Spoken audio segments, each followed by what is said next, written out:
Kürdistan asırlardır bu topraklara, bu coğrafya isim olmuştur. Osmanlı zamanında, Selçuklular zamanında ve daha önce bu topraklarda hüküm sürmüş devletler zamanında bu bölgenin, bu coğrafyanın adı Kürdistan'ıydı. O dönemde çizilmiş haritalara baktığı zaman bu ortaya çıkar. Bu yani anlaşılır. Kürtler binlerce yıldır bu toprakların sakinleridirler. Mezopotamya'nın yerli halklarının en önemlilerinden biri de Kürtlerdir.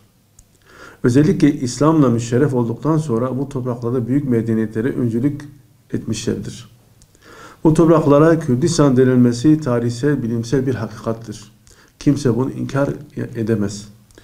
Bu ismin PKK ile onun türevleriyle bir alakası yoktur. Kürdistan isminin PKK ile özdeşleştirilmesi, terör ve bölücülük kavramlarıyla yan yana getirilmesi büyük bir haksızlıktır.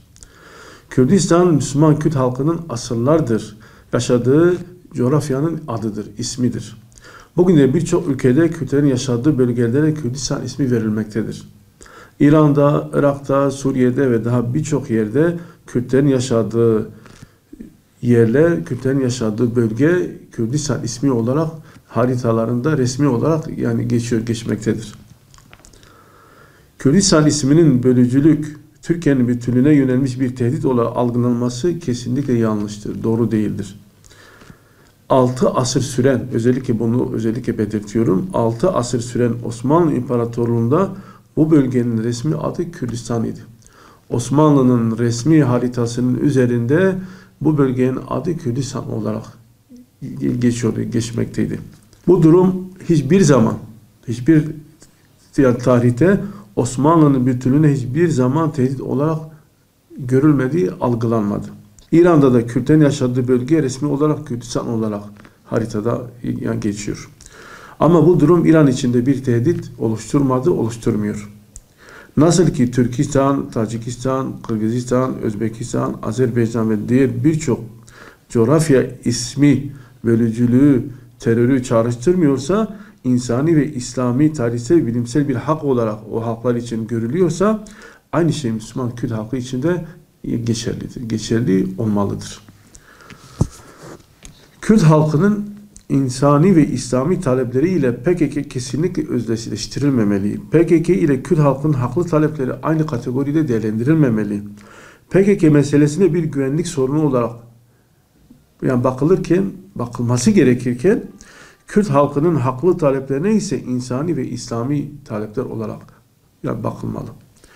Böyle bakıldığı zaman hem bu ülkenin sosyal, toplumsal barışına büyük bir katkı sunulmuş olur, hem de PKK'nın elinden argümanları alınmış olur. Kısacası Kürdistan ismi asla Türkiye'nin bütününe bir tehdit değildir, bir tehdit olarak algılanmamalıdır. Birçok ülkede Kürdistan ismi Kürtlerin yaşadığı bölgeye verilmekte ve asırlardır o isim o ülkelerin haritalarında mevcut. Bu isim nasıl ki asırlardır tehdit olmadığı gibi bugün de tehdit değildir. Bu topraklarda Müslüman halklar emperyalist güçlere, onların yerli işbirlikçilerine, taşeronlarına, böl parçal yut projeleriyle bütünlüğümüze saldıran şer güçlere karşı her zaman bir bütün olmuşlardır, oluşturmuşlardır. Kurtuluş Savaşı bunun en iyi, en güzel, en yakın tarihsel örneğidir.